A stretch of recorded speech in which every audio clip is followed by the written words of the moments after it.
The year is 1941. The place, the vast, unforgiving deserts of North Africa. Here, Erwin Rommel's Afrika Korps, a symbol of German military precision, is locked in a brutal dance with the British Eighth Army. In this war of supply lines and mechanical endurance, victories are measured not just in territory taken, but in equipment captured.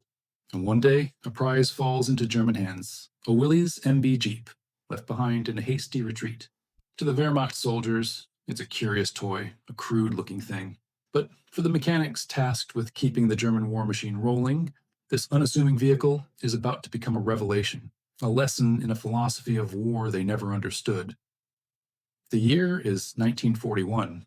The place, the vast, unforgiving deserts of North Africa. Here, Erwin Rommel's Afrika Korps, a symbol of German military precision, is locked in a brutal dance with the British Eighth Army. In this war of supply lines and mechanical endurance, victories are measured not just in territory taken, but in equipment captured. And one day, a prize falls into German hands, a Willys MB Jeep, left behind in a hasty retreat. To the Wehrmacht soldiers, it's a curious toy, a crude-looking thing. But for the mechanics tasked with keeping the German war machine rolling, this unassuming vehicle is about to become a revelation, a lesson in a philosophy of war they never understood. The captured Jeep was delivered to a field workshop, a chaotic space of grinding metal and the smell of oil and dust. The mechanics, men like Corporal Klaus Richter, masters of German engineering, gathered around it with a mixture of curiosity and disdain. To them, it looked simple, almost primitive. The body was stark, angular, and unadorned. It lacked the smooth, stamped curves of a German horse staff car. The dashboard was a Spartan affair of basic gauges. There were no creature comforts, no real doors, a flimsy canvas roof, and seats that promised a punishing ride. They tapped its thin metal skin and scoffed. A tin can on wheels, one muttered. How can this win a war?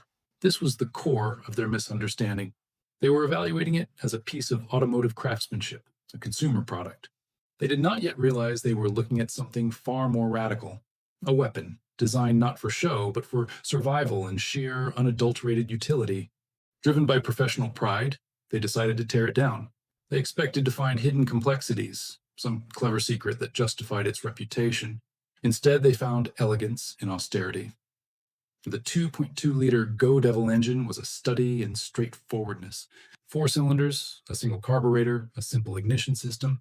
Compared to the intricate overhead cam power plants in their own vehicles, it was agricultural. But as they noted, it was torquey, responsive, and crucially accessible. Every component was right there, easy to reach with basic tools. They marveled at the suspension. The leaf springs were robust, designed not for a smooth ride on the Autobahn, but to absorb brutal impacts from rocks and sand dunes. They noted the high ground clearance and the short wheelbase. This was a vehicle designed by people who expected it to be abused, to be driven where roads simply did not exist.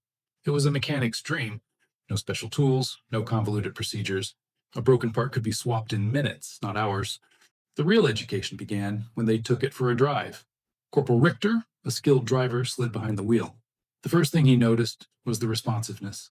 The lightweight chassis and punchy engine made it feel alive. He pointed it towards a steep, sandy incline that would have bogged down a heavier German vehicle.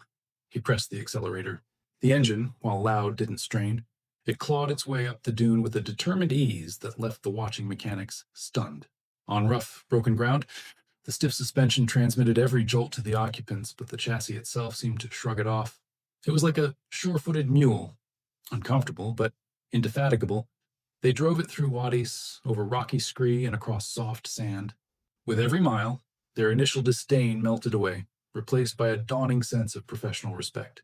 This was not a poorly made car. This was a perfectly made tool for a specific, brutal job. Back at the workshop, as they reassembled the Jeep, a deeper, more unsettling realization began to set in. The true genius of the Jeep wasn't in any single part, but in the spaces between the parts. The tolerances were generous. Parts were interchangeable. A steering gear from one Jeep could be bolted directly onto another with no custom fitting. This was anathema to the German engineering ethos, which prized precision and hand-fitting. A German engine was a masterpiece, but a temperamental one. If a piston from one engine was placed in another, it might not fit without machining. The Jeep, they realized, was not a crafted automobile. It was a manufactured product.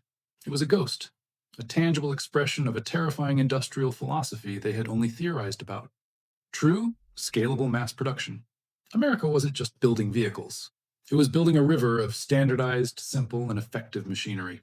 That night, the mechanics sat in silence around the Jeep. The desert cold seeped into the workshop. The conversation, once full of technical bravado, was now hushed and serious. Corporal Richter, wiping grease from his hands, finally gave voice to the thought haunting them all. "We can build a machine that is better in every test," he said, staring at the Jeep. "Faster on a smooth track, more comfortable, more beautifully engineered. We can build a masterpiece." He paused, and his next words carried the weight of their collective dread. "But they can build 100,000 of these. And in this war, one masterpiece in the workshop is useless against 100 of these simple things on the battlefield." It was a confession that struck at the very heart of their identity. They were craftsmen in a war of production lines. They had finally encountered the enemy's true weapon, and it wasn't a tank or a plane. It was an idea made of steel and simplicity, sitting right in front of them. The lesson of the Jeep did not go unheeded. The Germans, pragmatic above all else, began to study it intently. While they never directly copied it, the philosophy of simplicity began to influence their own thinking. The Volkswagen Kübelwagen, capable vehicle in its own right, shared the Jeep's rear engine, lightweight design for traction and simplicity. More tellingly, captured Jeeps were not just studied, they were used. Rommel himself was known to use one for personal reconnaissance, appreciating its agility and low profile. The very soldiers who had captured them soon came to rely on them, a silent, rolling admission of their superior utility in the field.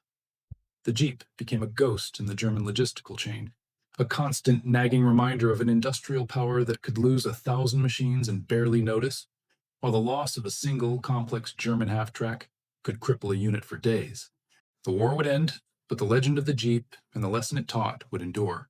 For those Wehrmacht mechanics, the memory of that captured vehicle likely haunted them long after the guns fell silent. It was a perfect, self-evident truth that their entire system had been blind to. The Jeep's legacy was not that it was the best vehicle in a technical sense, but that it was the right vehicle in a strategic sense. It was the embodiment of democratic idealism, functional, accessible, and built for the common man. It was designed to be repaired by a soldier in a muddy field with a hammer and a wrench, not by a master mechanic in a pristine garage with specialized tools. In the end, the captured Jeep was more than just a piece of military hardware. It was an oracle. It showed a handful of German mechanics the future, and it was a future built not on complexity and perfection, but on simplicity, volume, and an unshakable faith in the idea that good enough, in overwhelming numbers, was better than perfect. It was a lesson paid for in steel, and one that they and the world would never forget.